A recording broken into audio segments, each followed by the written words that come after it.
Hello student, आपका हमारे YouTube channel पे स्वागत है। आज के इस वीडियो में हम डीएसएसबी 2021 का जो एग्जाम हुआ था 7 मार्च 2022 में सेकंड शिफ्ट में, उसके अंदर जो मैथ्स के क्वेश्चन पूछे गए थे उसको हम सॉल्व करेंगे। तो स्टार्ट करते हैं अपने इस वीडियो को। पहला क्वेश्चन हमारा है कि 1 किलोग्राम चीनी के मूल्य को 34% से बढ़ाया जाता है तथा कीमत जो है बढ़कर 51 रुपए बढ़ जाती है। मतलब जितनी पहले थी उससे 51 रुपए बढ़ जाती है। चीनी का प्रति किलोग्राम मूल्य क्या है, नया वाला। ठीक है, तो हमने माना उसका जो पुराना कीमत थी चीनी की वो एक्स है, 1 किलो। ठीक है, अब बढ़ोतरी कितनी हुई है? 34%। तो जो नया मूल्य होगा, ठीक है, न्यू प्राइस जो आएगा वो कितना होगा? एक्स का 34% बढ़ा है तो 134% हो गया, मतलब 134/100। तो इसकी जो नई कीमत आई है वो आई है 134x/100। ये हो गई। अब यहां पर बोला है कितने की बढ़ोतरी हुई? 51 की। पहले एक्स था, ठीक है, अब वो बढ़कर उसमें 51 हो गई है और न्यू प्राइस हमारे पास कितना दे रखा है? 34x/100। ठीक है, ये दे रखा है। अब हम क्या करेंगे, एक्स वालों को एक साइड ले आते हैं। तो 134x/100 माइनस एक्स करा इक्वल टू 51। तो यहां अगर सॉल्व करें एलसीएम लेकर तो एलसीएम आएगा 134x minus 100x equal to 51। तो ये हो जाएगा 34x इक्वल टू 5100। एक्स की वैल्यू कितनी आ गई? 5100/34। तो इसको कैंसिल करेंगे हम। ठीक है, तो कैंसिल करेंगे तो हमारे पास कैंसिल करने के बाद आएगा 150, 150 आ गया। ठीक है, तो जो उसकी पुरानी कीमत थी, चीनी की जो पुरानी कीमत थी वो क्या है? वो थी हमारे पास 150 रुपए, लेकिन हमें पूछा है उसकी नई कीमत क्या होगी। नई कीमत हमारे पास थी 134x/100। तो इसकी जो न्यू प्राइस होगा वो था हमारे पास 134x की वैल्यू 150 हो गई है अपॉन में 100। तो ये कैंसिल कर देते हैं, 5 से काटा 2, ये 3, 2 से काटेंगे तो आया 67। अब इसको गुना करेंगे तो आ गया हमारे पास 201 रुपए। तो बढ़ी हुई कीमत जो है वो 201 रुपए होगी। अगला क्वेश्चन हमारे पास है, पी तथा क्यू का भार जो है 12:10 के अनुपात में है। क्यू का भार 25% से बढ़ जाता है एवं पी तथा क्यू का कुल भार जो है 50% से बढ़ जाता है। यदि कुल भार जो है 132 किलोग्राम है तो बढ़ोतरी के पश्चात पी का भार क्या है? तो यहाँ पर पी और क्यू, इनके वेट का रेशियो दे रखा है 12 और 10। ठीक है, तो इसका वेट माना 12x हुआ तो इसका वेट 10x हो गया। तो टोटल वेट कितना हो जाएगा पी प्लस क्यू का? ये हो जाएगा हमारा 12 प्लस 10 करेंगे तो ये आ गया हमारे पास 22x। ठीक है, ये हो गया। अब यहां पर ये बोला है कि जो पी और क्यू का वेट है, ठीक है, टोटल कितना बढ़ गया है? 50% की बढ़ोतरी और क्यू के वेट में 25% की। क्यू का वेट हमारे पास 10x दे रखा है, तो क्यू का जो वेट आएगा 10x का 25% बढ़ोतरी हुई है, मतलब कि 125% हो गया है। तो इसको सॉल्व करेंगे तो हमारे पास कितना आ जाएगा? ये 12.5x हो गया। ठीक है, और Q प्लस P, इसमें बढ़ोतरी हुई है कितने की? 50% की। तो इसका टोटल तो 22x था, 50 बढ़ाए तो 150/100 हो गया। कैंसिल करेंगे इसको तो हमारे पास कितना आ जाएगा? ये, इसको काटा 2 से, 5 से काटा तो ये 3 हो गया, 2 से काटा तो ये 11। ये हो गया हमारा 33x हो गया। ठीक है, और ये टोटल किसके बराबर दे रखा है? 132 के। 33x बराबर दे रखा है 132 के, तो x की वैल्यू हम निकाल लेंगे यहाँ से। ये आ गई हमारे पास, कैंसिल करके 11 से काटा 3, ये 12 और ये 4। x की वैल्यू हमारे पास 4 आ गई। तो हमारे पास जो p है उसका वेट कितना हो जाएगा? 12 चौक 48, 48 किलोग्राम। और q का वेट आ जाएगा 10 गुना 4, 40 किलोग्राम। ठीक है, और पूछा क्या था? इसमें बोला तो बढ़ोतरी के पश्चात p का भार क्या है। p का भार पूछा है तो पहले देखिए q का भार कितना बड़ा था? 25%। तो q का वेट जो था वो कितना था? 25% बढ़ने के बाद 12.5 आया, तो 12.5 इंटू एक्स की वैल्यू हमारे पास 4 आई है, तो इसको गुना कर देंगे तो कितना आएगा? 4 पंजे 20 और 10 का 0 एक हासिल और ये 5, ये आ गया हमारे पास 50। ठीक है, ये 50 आ गया। और यहां पर जो है ये 50 आ गया है, और टोटल वेट था हमारे पास 132, तो ये पी और क्यू का था, इसमें से मैं क्यू का माइनस कर देता हूँ 50, तो हमारे पास जो आएगा वो आएगा 82 किलोग्राम। ऑप्शन नंबर डी इसका करेक्ट हो जाएगा। अगला क्वेश्चन हमारे पास है, इसमें बोला है एक स्कूटर पी से क्यू 40 किलोमीटर प्रति घंटे की गति से तथा क्यू से पी 30 किलोमीटर प्रति घंटे की गति से चलता है, स्कूटर की औसत गति क्या होगी। देखिए पी और क्यू दो पॉइंट है हमारे पास, ठीक है। एक स्कूटर जो पी से जाता है तो उसकी स्पीड होती है 40 किलोमीटर पर आवर, और जो क्यू से पी की ओर आता है उसकी थी 30 kilometre per hour. Average speed बतानी है, तो इसको मैंने एक्स मान लिया, इसको वाई। तो एवरेज स्पीड अगर हमसे पूछा जाए तो उसका जो फॉर्मूला होता है डायरेक्ट, वो होता है हमारा 2xy अपॉन में x प्लस वाई का। 2 × 40 × 30 अपॉन में 40 प्लस 30 हो गया 70, कैंसिल कर देते हैं इसको, तो ये होगा हमारे पास 6 चौक 24, 0/7, 240/7 kilometre per hour. Option number जो है बी इसका करेक्ट हो जाएगा। अगला क्वेश्चन हमारे पास है, अब इसमें बोला है कि सारणी विभिन्न प्रकार के कारों के उत्पादन को दर्शाती है, ठीक है। मतलब कार A B C D E दे रखा है और कौन से ईयर कितनी बिकी है वो दे रखा है यहाँ पर, ठीक है। पूछा क्या है, वर्ष 2015 में सी प्रकार, 2015 में सी, देखिए 2015 में सी कितनी है 42, और तथा 2018 में ई, 2018 में ई, तो 2018 में ई हमारे पास 60 है, ठीक है।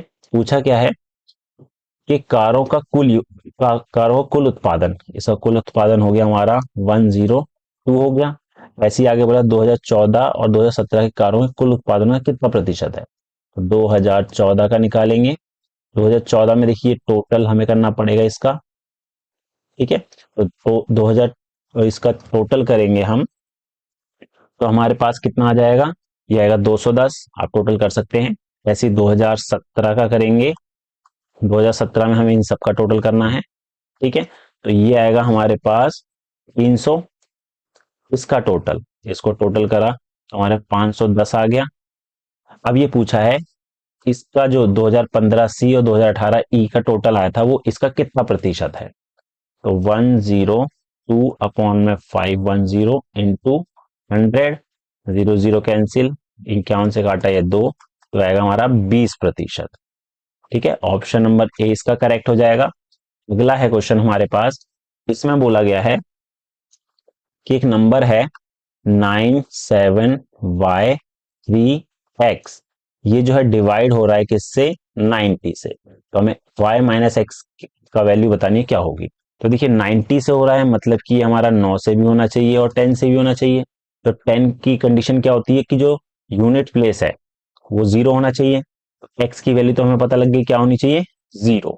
अब यहाँ पर हमारे पास नंबर आया 97y30, और 9 की कंडीशन होती है अगर हम सारे डिजिट का सम करें तो वो जो सम आएगा वो 9 से डिविजिबल होना चाहिए, 9 + 7 + y + 3 + 0, इन सबको अगर हम ऐड करें तो हमारे पास आया 19 + y, ठीक है। और 9 के मल्टीपल कौन कौन से होते हैं 18, 27, 36, सबसे नियरेस्ट जो होगा वो 27 है क्योंकि यूनिट एक डिजिट का नंबर चाहिए हमें। तो 27 बनाने के लिए मुझे y की वैल्यू क्या रखनी पड़ेगी, यहाँ पर y की वैल्यू 8 रखनी पड़ेगी। x तो हमारा 0 हो गया तो y हमारा 8 हो गया, हमें निकालना था डिफरेंस, तो 8 - 0 करेंगे तो 8 इसका करेक्ट आंसर होगा। अगला क्वेश्चन है हमारे पास, इसमें बोला गया है विनय एक वस्तु 1500 रुपए की खरीदता है, ठीक है, उसकी जो कॉस्ट प्राइस है वो है 1500 रुपए, ठीक है।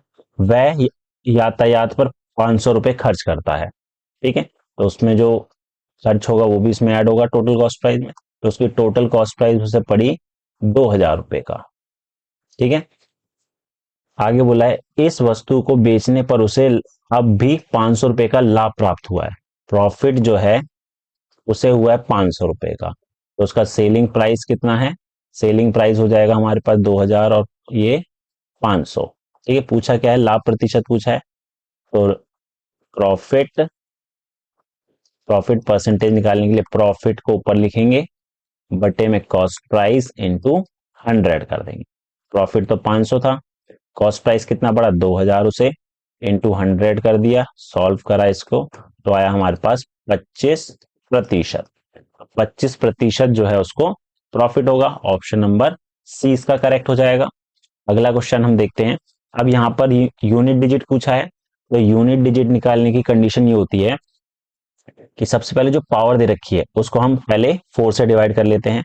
तो सबसे पहले अगर मैं करूं 413 को 4 से, ठीक है, 4 एकम 4 माइनस के 0, 1 नहीं जाता तो 0, अब 3 उतारा, 4 3 अब 12, 4 3 अब 12 करा, ठीक है, माइनस करने पे 1 आ गया रिमाइंडर। ऐसे अगले को करेंगे, इसकी पावर है हमारे 547, 547 को भी 4 से करेंगे तो 4 एकम 4, 1, 4 3 अब 12, माइनस किया 2 7, 4 6 24, माइनस करने पे कितना आया यहाँ पर 3 आया रिमाइंडर। अगले केस में 624 है, तो 624 को भी अगर हम 4 से डिवाइड करेंगे तो इस केस में रिमाइंडर हमारे पास 0 बचेगा। आप करके देख सकते हैं, ठीक है, क्योंकि 4 एकम 4 हो गया, माइनस किया 2, 4 पंजे 20 और फिर यहाँ पे 2 4 4 6 24, ठीक है। ऐसे ही अगले वाले में करेंगे 812, इसमें भी रिमाइंडर हमारे पास 0 बचेगा, 4 एकम 4 दूनी 8, ठीक है, ये 0 आया, 1 नहीं जाता, 4 3 12, ठीक है। अब दो केस में 0 आ रहा, बाकी में आ रहा, तो हम क्या करेंगे, जो यूनिट नंबर है इनका, पहले का 7 था तो 7 की पावर हम यहाँ पर रिमाइंडर 1 बचा तो हम 1 लेंगे, ठीक है। फिर इनटू अगले का यूनिट डिजिट हमारा 9 है, इसकी पावर हम 3 लेंगे। अगला है यूनिट डिजिट अगले वाले की 4 है, इसका देखिए रिमाइंडर 0 आ रहा था, अगर 0 आता है तो हम पावर 4 लेंगे, ठीक है। इनटू अगले का भी 0 आया था तो 2 की पावर हम 4 लेंगे। अब इसका करेंगे तो 7 ही रहेगा।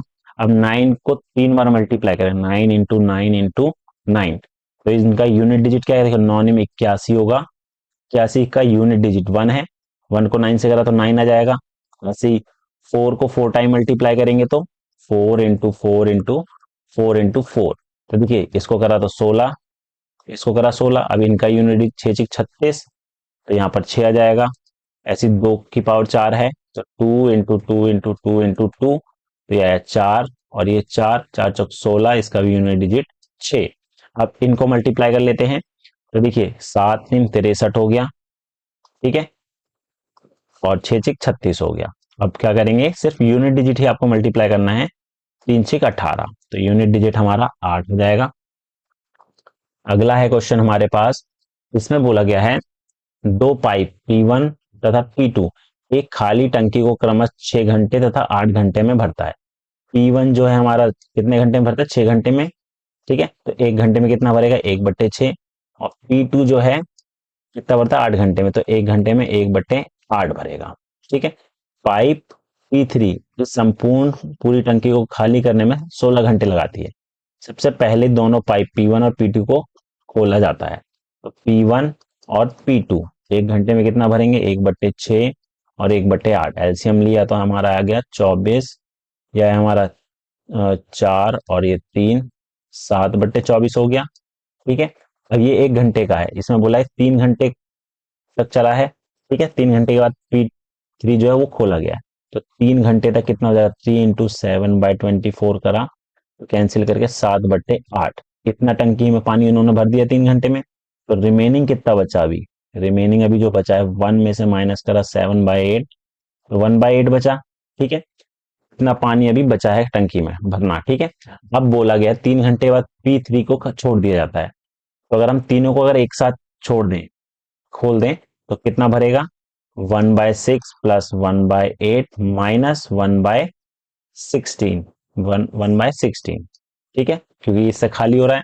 अब इसका अगर मैं एलसीएम ले लूं, ठीक है, इसका एलसीएम लूं तो हमारे पास कितना आ जाएगा, इसका एलसीएम लेने के बाद आया हमारे पास 96, ठीक है, 96 आया, इसको मल्टीप्लाई करेंगे तो यहाँ पर आएगा 16 प्लस 12 माइनस 6, तो सॉल्व करने के बाद 22/96 आया, ठीक है। 1 घंटे में इतना पानी भरेगा अगर हम तीनों को छोड़ देते हैं, ठीक है, और बचा कितना 1/8, तो 1/8 बचा, इसको डिवाइड कर देते हैं 22/96 से, तो इंटू 96/22 कैंसिल करेंगे, 8 एकम 8, ठीक है, 8 दूनी 16, 12/22 हो गया, इसको और काटा 2 से, 6 और ये 11, ठीक है, तो यहां पर आ गया 6/11, ठीक है। अब इसको भरने में कितना लगेगा, 6/11 लगा है टाइम, और पहले 3 घंटे पहले चल चुका है तो +3 कर देंगे, तो आया 6 प्लस एलसीएम लेंगे तो 33/11, तो आया 39/11। ऑप्शन नंबर डी इसका करेक्ट हो जाएगा। अगला क्वेश्चन हमारे पास है, एक राशि पर 40 वर्षों के लिए प्राप्त किया गया साधारण ब्याज राशि का जो है 4/5 है, तो ब्याज की दर बतानी है।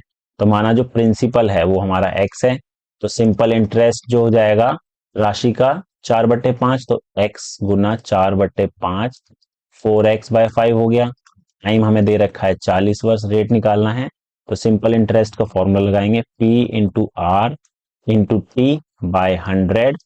तो सिंपल इंटरेस्ट कितना दे रखा है हमें, ये दे रखा है 4x/5, प्रिंसिपल x है, रेट हमें निकालना है, टाइम 40 है, अपॉन में 100, ठीक है, 0 0 कैंसिल करा, x से x कट गया, ठीक है, और 4 से 4 भी काट दिया, तो हमारे पास यहाँ 1/5 r/10, ठीक है, 5 से काटा तो ये 2, तो क्रॉस मल्टीप्लाई के बाद r जो आया 2% आ गई। ऑप्शन नंबर 20 का करेक्ट हो जाएगा। अगला क्वेश्चन हमारे पास है, अब इसमें बोला गया है एक घनाभ की लंबाई तथा चौड़ाई क्रमशः 90 सेंटीमीटर और 60 सेंटीमीटर है, यदि उसका आयतन जो है वो ये दे रखा है, तो उसकी ऊंचाई बताइए। तो देखिए घनाभ हमारा होता है क्यूबॉइड, इसमें हमारे पास लेंथ ब्रेथ दे रखा है, लेंथ दे रखा है 90 सेंटीमीटर, ब्रेथ दे रखा है 60 सेंटीमीटर, हाइट हमें निकालनी है।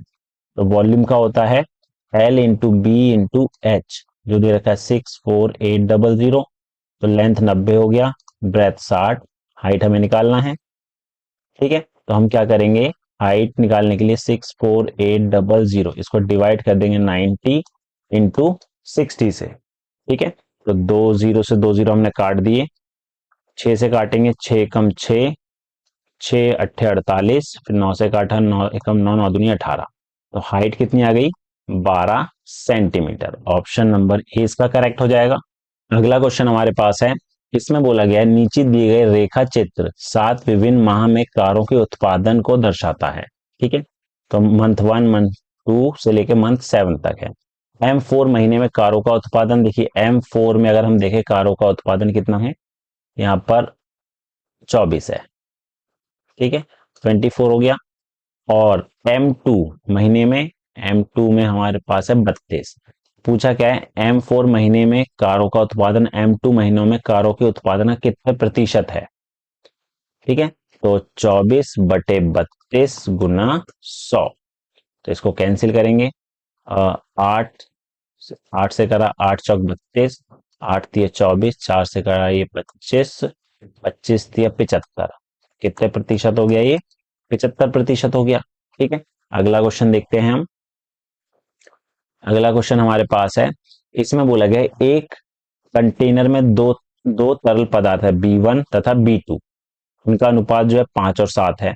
जब 12 लीटर के मिश्रण को कंटेनर से निकाल दिया जाता है तथा उसे B2 में बदल दिया जाता है, तो B1 तथा B2 का अनुपात जो है 2:3 हो जाता है। शुरू में कंटेनर में कितने लीटर B1, ठीक है, आप इसको कैसे करेंगे, तो देखिए यहाँ पर रेशो जो दे रखा है B1 और B2 का, वो दे रखा है 5:7 का, तो माना B1 हमारे पास 5x है और B2 जो है इसमें कितना है, B2 जो है 7x हो गया, ठीक है, ये हो गया।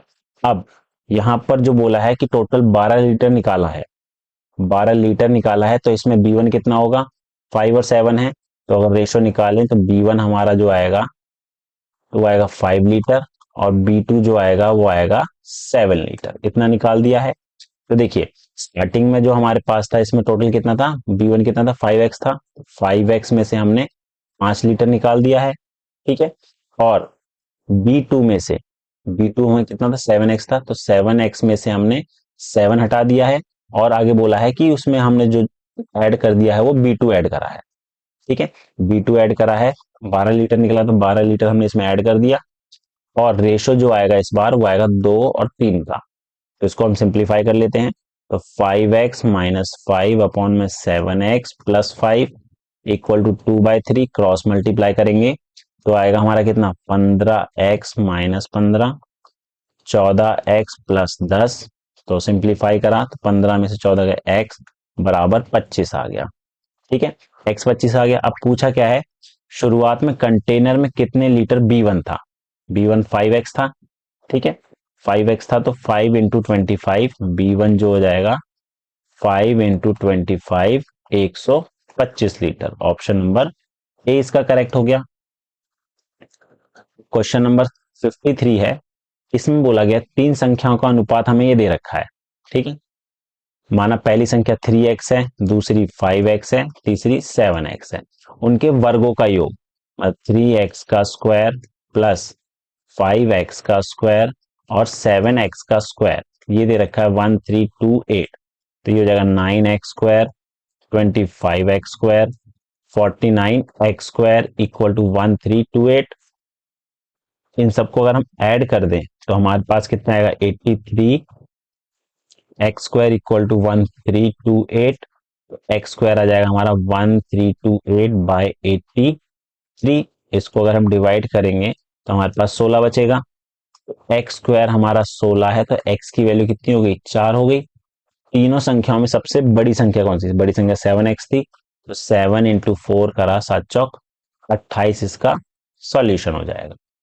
तो अगला क्वेश्चन हमारे पास है, इसमें बोला दो रेलगाड़ियां 36 किलोमीटर प्रति घंटा तथा 48 किलोमीटर प्रति घंटे की गति से समान दिशा में चल रही है। एक रेलगाड़ी जो है वो सेम इस डायरेक्शन में चल रही है, उसकी स्पीड है 36 किलोमीटर पर आवर और दूसरी भी सेम डायरेक्शन में चल रही है 48 किलोमीटर पर आवर। तीव्र गति वाली रेलगाड़ी द्वारा धीमी गति वाली रेलगाड़ी में बैठे एक व्यक्ति को पार करने में लिया गया समय जो 33 सेकंड है। तो तीव्र गति वाली रेलगाड़ी की लंबाई बतानी है क्या होगी। तो देखिए दोनों सेम डायरेक्शन में है तो हम रिलेटिव स्पीड अगर निकालें तो माइनस करके निकलेगा, तो 48 माइनस 36 किया तो हमारे पास कितना आ जाएगा 12 किलोमीटर पर आवर। ठीक है, अब ये किलोमीटर पर आवर में इसको मीटर पर सेकंड में चेंज करेंगे तो 5/18 से मल्टीप्लाई कर देते हैं तो है 2 ये 3 तो 10/3 मीटर पर सेकंड। ठीक है, ये स्पीड हो गई। और टाइम कितना दे रखा है क्रॉस करने में, वो दे रखा है 33 सेकंड। ठीक है, तो टाइम जो लेंथ होगी ट्रेन की, ट्रेन लेंथ जो होगी वो कितनी होगी, स्पीड इंटू टाइम करेंगे 33 गुना 10/3 करा तो हमारा 11 आ गया 110 मीटर। ऑप्शन नंबर डी जो है इसका करेक्ट हो जाएगा। अगला क्वेश्चन हमारे पास है, अब हमें बताना है यहाँ पर x की वैल्यू क्या होगी। तो देखिए यहाँ पर 3 की पावर जो दे रखी है क्यूब रूट ऑफ x, 4 की पावर भी है क्यूब रूट ऑफ x और इसकी भी है क्यूब रूट ऑफ x।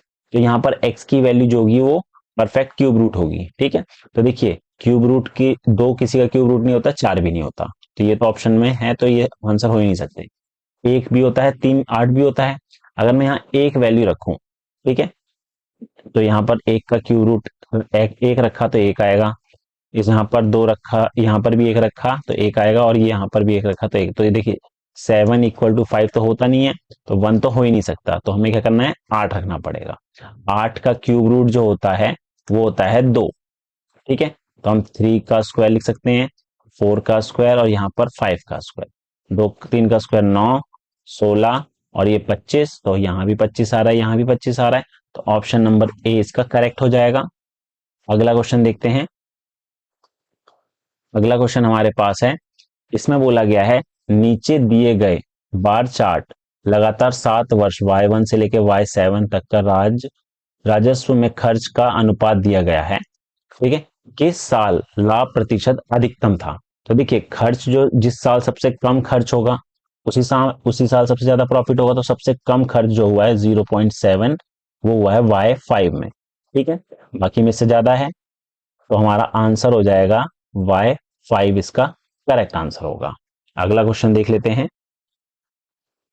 ठीक है, अगला क्वेश्चन हमारे पास जो है, अगला क्वेश्चन है एक घनाभ की लंबाई चौड़ाई तथा ऊंचाई जो हमें ये दे रखी है। ठीक है, एक घनाभ है क्यूबॉइड, उसकी लंबाई जो दे रखी है वो कितनी दे रखी है 40, चौड़ाई 20 और ऊंचाई भी 20। इसे दो बराबर घन में काट दिया जाता है। बराबर घन में अगर हम काट देंगे तो इसकी लेंथ, ब्रेथ और हाइट, देखिए 40 लेंथ थी, अगर बराबर में काटेंगे तो ये भी 20 हो जाएगा, ये भी 20 हो जाएगा, तो 20 20 20। ठीक है, तो दूसरे क्यूब की भी लेंथ, ब्रेथ और हाइट जो है वो 20 20 होगी। ठीक है, आगे बोला है इसे दो बराबर घन में काट दिया जाता है। इन दो घनों के कुल पृष्ठीय क्षेत्रफल का योग एक आयत के क्षेत्रफल के बराबर है। अगर हम ये जो घन है इसका पृष्ठीय क्षेत्रफल निकालें कुल, तो होता है 6a² होता है, तो हो जाएगा 6 इंटू 20 इंटू 20। तो ये कितना हो जाएगा हमारा, ये हो जाएगा हमारा 6 दूनी 12 दूनी 24, 2400 सेंटीमीटर स्क्वायर हो गया। दो घनों के कुल पृष्ठीय, ये तो एक का है, तो दो घनों के जो टोटल सरफेस एरिया है, कुल पृष्ठीय क्षेत्रफल, वो हो जाएगा 4800 सेंटीमीटर स्क्वायर। ठीक है, ये बोला है, ये जो है एक आयत के क्षेत्रफल के बराबर है, L इंटू बी बराबर 4800 के बराबर है। जिसमें आगे बोला गया है, अब इसमें आगे क्या बोला गया है, यदि आयत की लंबाई और चौड़ाई का योग L प्लस बी जो है हमारे पास 160 है, तो आयत की लंबाई क्या होगी। ठीक है, हमें लंबाई निकालनी है। तो देखिए हमें यहाँ पर L प्लस बी दे रखा है, तो अगर मैं इसका स्क्वायर कर दूं दोनों तरफ से, तो हमारे पास क्या आएगा, L² plus B² plus 2LB is equal to, इसका करेंगे 25600। तो यहाँ से, और LB की वैल्यू हमें दे ही रखी है, L² और B², L प्लस B² निकालेंगे, L² और B² अगर हम निकालने बैठे तो हमारे पास कितना आ जाएगा, इसको हम माइनस कर देंगे, 25600 को माइनस करेंगे इधर लाकर, तो 9600 से माइनस करेंगे तो हमारे पास कितना आ गया, ये 9600 से करेंगे तो हमारे पास आ गया 16,000। ठीक है, L² प्लस B² हमारे पास 16,000 आ गया। अब L² B² है, अब मैं निकालता हूँ L माइनस बी का होल स्क्वायर, जो होता है वो होता है L² plus B² minus 2LB। तो इसकी वैल्यू तो हमें दे रखी है 16,000, और इसकी वैल्यू हमारे पास है, LB की वैल्यू दे रखी है ये, तो 9600 आ जाएगा। ठीक है, माइनस करने के बाद हमारे पास आएगा 6400। तो L माइनस बी जो आएगा, स्क्वायर रूट निकालेंगे तो ये आ गया हमारे पास कितना, 80 के बराबर। ठीक है, अब हमारे पास L प्लस बी दे रखा है 160, और L माइनस बी दे रखा है 80। तो इसको ऐड कर देंगे, 2L इक्वल टू आया हमारे पास 240, तो L की वैल्यू कितनी होगी, 120। 120 इसका करेक्ट आंसर हो जाएगा। अगला क्वेश्चन हमारे पास है, इसमें हमें इसे सॉल्व करके 8a की वैल्यू बतानी है क्या होगी। तो सबसे पहले हम यहाँ पर बोर्ड मास अप्लाई करेंगे, तो ये जो ऑफ है पहले इसको सॉल्व करना पड़ेगा। तो यहाँ पर 3/7 तो सेम रहेगा, ऑफ की जगह मल्टीप्लाई, और ये मिक्स फ्रैक्शन करेंगे, 5 चौक 20 और 1 21, 21/5 हो गया। फिर डिवाइड का निशान रहेगा सेम, 18/25 प्लस 17/24।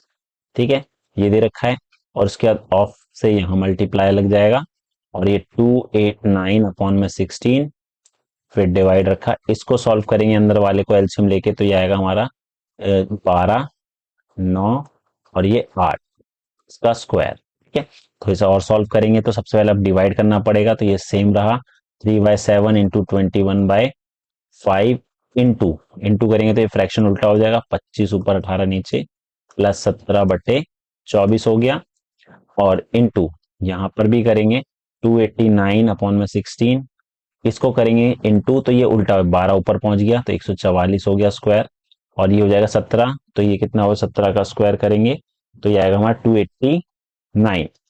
289 से कैंसिल करा, ठीक है, 16 से कैंसिल करा तो ये 9 हो जाएगा। अब यहाँ पर भी जो कैंसिल हो रहे हैं उसको कैंसिल कर देते हैं, 5 से काटा तो ये 5 बचा, 7 से काटा ये 3, फिर 3 एकम 3, 3 6 18, फिर 3 एकम 3, 3 दूनी 6, तो यहाँ बचा 5/2 प्लस 17 इंटू यहाँ पर 9। ठीक है, ये बचा। अब यहाँ पर एलसीएम लेंगे, अगर मैं यहाँ एलसीएम लू 5/2 और यहाँ 17/24 है, एलसीएम लेंगे तो 24 आएगा, तो ये हो जाएगा 12 पंजे 60 और 17 फिर इंटू 9, तो ये कितना हो जाएगा 77/24 इंटू 9, 3 अट्ठे 24, 3 तिया 9, तो इसको मल्टीप्लाई करने के बाद हमारे पास कितना आ जाएगा 231/8। ये आया, ये आई है वैल्यू हमारी ए की, हमें निकालनी है 8 ए की वैल्यू, तो 8 मल्टीप्लाई बाय 231/8 से 8 कैंसिल, तो 231 जो है इसका करेक्ट आंसर हो जाएगा, ऑप्शन नंबर डी। अगला क्वेश्चन है 13% की छूट के बाद एक वस्तु को 4,350 रुपए में बेचा जाता है, वस्तु का अंकित मूल्य क्या होगा? ठीक है, तो यहां पर जो है माना कि जो अंकित मूल्य है, मार्क प्राइस जो है हमने एक्स ले लिया, एक्स का अगर डिस्काउंट दिया 13%, ठीक है, तो अब बचा 87, तो 87 एक्स का 87% अगर हम निकालें तो 4,350 के बराबर आएगा, तो एक्स की वैल्यू हो जाएगी 4,350 गुना 100 ऊपर आ गया, 87 नीचे आया, इसको कैंसिल करा तो ये हमारा आएगा 50, तो ये आएगा हमारा 5,000। ठीक है, तो मार्क प्राइस कितना होगा उसका 5,000 होगा, ऑप्शन नंबर ए इसका करेक्ट हो गया। अगला क्वेश्चन हमारे पास है, अगला क्वेश्चन है इसकी वैल्यू बतानी है, तो यहाँ पर हम बोर्ड मास लगाएंगे, तो सबसे पहले हमें डिवाइड करना पड़ेगा, तो 58/4 इंटू 2 प्लस 5 इंटू 3 माइनस 8, तो इसको करेंगे 2 से काटा, तो 1 हो गया, 2 से काटा तो 29 हो गया, तो 29 into 1 plus 5 into 3 minus 8, multiply करेंगे 29, ये 15, 8, इनको ऐड करा तो 44 माइनस 8 करा तो 60, 36 इसका आंसर हो जाएगा। ठीक है, तो ये थे हमारे जो पीआरटी एग्जाम में मैथ्स के क्वेश्चन पूछे गए थे। उम्मीद है आपको हमारा वीडियो पसंद आया होगा। Thank you.